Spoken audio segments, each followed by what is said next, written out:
Rien ne va plus pour Tesla. Tesla s'enfonce dans la crise. C'est pas moi qui le dis, c'est BFM TV. Et pourtant, je continue mon DCA hebdomadaire sur l'action Tesla. Alors, suis-je complètement fou? Ou bien est-ce que c'est BFM TV qui dit n'importe quoi? Eh bien, c'est ce qu'on va voir ensemble en regardant les résultats trimestriels de Tesla qui viennent d'être publiés le deuxième trimestre 2025. Alors, comme tous les matins, je me réveille avec BFM TV, évidemment. Je pensais qu'ils allaient parler de la hausse du chiffre d'affaires du deuxième trimestre par rapport au premier trimestre. Je pensais qu'ils allaient parler du bénéfice de Tesla, 1,2 milliard de dollars sur ce trimestre. Je pensais qu'ils allaient parler du développement des robots taxis. Bah, pas du tout. Les résultats d'entreprise et Tesla qui s'enfoncent dans la crise. Oui, les ventes et les profits du constructeur ont à nouveau reculé au deuxième trimestre et Elon Musk le reconnaît. Hier soir, ça ne va pas s'arranger tout de suite, Léa Rojo. Non, et c'est ce que confirment ces résultats. Pour le second trimestre consécutif, les ventes de voitures électriques ont chuté de plus de 13%. C'est un échec pour Elon Musk qui n'a pas réussi à éviter cette crise. Le patron de Tesla le dit lui-même, les prochains mois vont être difficiles jusqu'en 2026. Sur la période avril-juin, le chiffre d'affaires de Tesla s'est effondré à 22 milliards de dollars contre 25 milliards l'an dernier.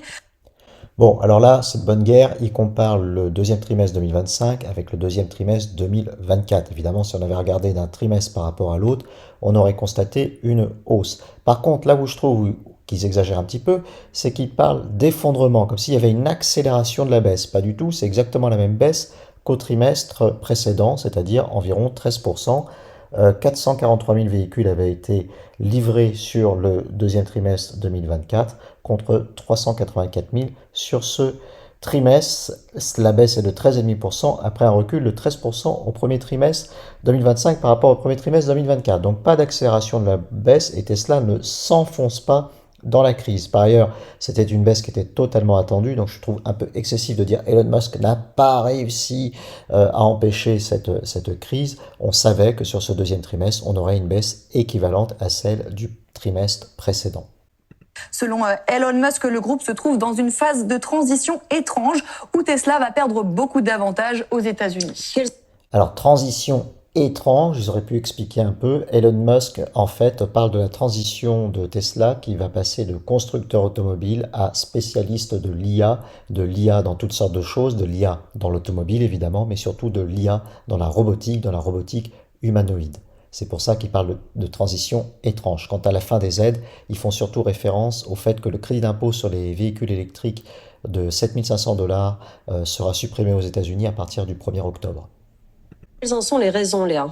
Eh bien, tout d'abord, il y a les engagements politiques d'Elon Musk aux côtés de Donald Trump. Celui qui était à la tête du département de l'efficacité gouvernementale a vu sa cote de popularité chuter. On l'a vu ces derniers mois dans le monde entier. De nombreux clients ont affiché leur rejet de la marque et les ventes de Tesla ont été divisées par 2 au mois d'avril dans l'Union européenne. Là, on nous remet une petite louche sur la dégradation de l'image d'Elon Musk en nous prenant l'exemple le pire qu'on puisse trouver, celui de l'Union européenne au mois d'avril, où les ventes ont été divisées par 2. Mais on a d'autres exemples beaucoup plus rassurants pour Tesla, par exemple en Norvège, où Tesla est en tête. Et puis, il y a un autre point très important, ce sont les restrictions budgétaires prises par Donald Trump qui affectent le secteur automobile. Et donc Tesla, il y a la fin de plusieurs aides d'État aux véhicules électriques, comme le gel d'un programme pour le déploiement de bornes de recharge ou encore la suppression du crédit à l'achat d'une voiture électrique. Et puis, à tout cela, il faut ajouter évidemment la concurrence chinoise. En tout cas, ça ne suffit pas à décourager Elon Musk qui continue à promettre que Tesla pourrait devenir l'entreprise la mieux valorisée au monde dans quelques années, notamment grâce à l'accélération des revenus générés par l'IA.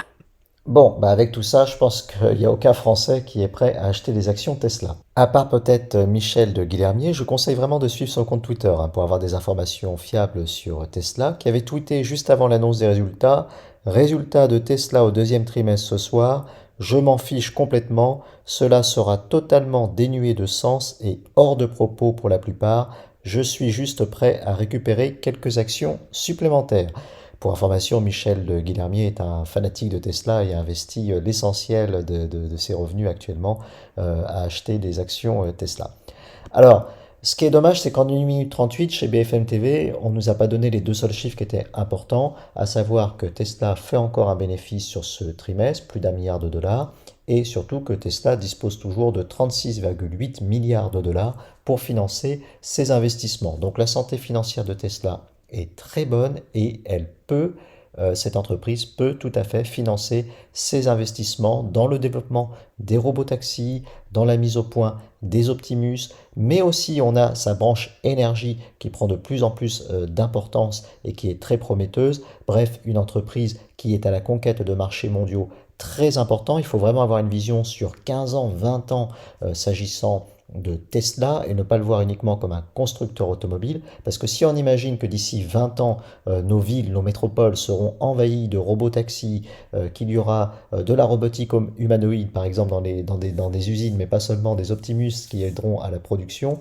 bah à ce moment-là, Tesla aura ouvert des marchés gigantesques et l'investissement dans Tesla en 2025 aura été l'un des meilleurs investissements possibles qu'il était possible de faire.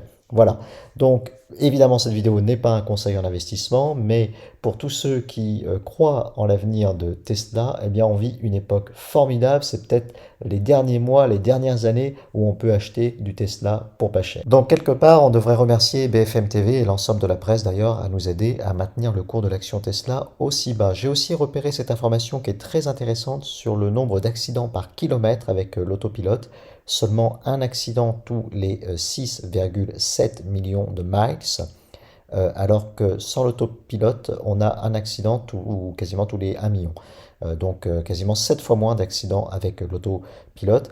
Et la moyenne aux États-Unis, c'est un accident tous les 700 000 miles. Donc on voit que non seulement l'électrique, c'est moins cher que le thermique, pour l'entretien notamment, mais à l'usage, mais aussi c'est plus sécurisé. Donc je pense qu'à long terme, ça ne pourra que se développer. Ce qu'il va falloir suivre de très près dans les prochaines semaines et les prochains mois, c'est le développement de l'activité robotaxi de Tesla à Austin.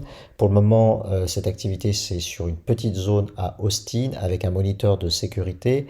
Si la zone s'agrandit au rythme prévu, Elon Musk a parlé de x10 dans les prochains mois, si surtout Tesla parvient à enlever assez rapidement le moniteur de sécurité, et bien à ce moment-là, très probablement, le marché va prendre en compte ces nouvelles informations, va prendre conscience du fait que ça y est, la technologie est au point et on pourrait assister à une envolée très rapide du cours de l'action Tesla et il faudra être positionné à ce moment-là pour pouvoir en bénéficier. J'ajoute que les études, et ça c'est surprenant, ont montré que les clients préfèrent les robotaxis aux taxis humains. C'est des études qui ont été réalisées notamment en Chine qui montrent ça. Alors pas seulement pour des questions de prix, puisque là-bas c'est aussi cher que des taxis humains, mais pour l'expérience utilisateur, c'est plus agréable finalement de voyager en robotaxi que de faire son transport avec un taxi humain. Et Tesla est très bien positionné pour la conquête de ces nouveaux marchés puisque sa technologie est beaucoup moins onéreuse. Elle repose sur l'IA justement, sur un système de vision avec des caméras et non pas avec des radars et des lidars très coûteux comme les véhicules Waymo de Google qui opèrent également dans différentes villes aux États-Unis. Voilà, donc je continuerai de suivre de trimestre en trimestre les résultats de l'action Tesla, même si je vous avouerai que ces histoires de bénéfices nets par action, de PER, ça ne m'intéresse pas du tout pour le moment. La seule chose qui compte, c'est la santé financière de Tesla et sa capacité à pouvoir continuer à financer ses investissements. Je vous remercie de m'avoir suivi, puis je vous dis à bientôt pour les prochaines vidéos. Ciao!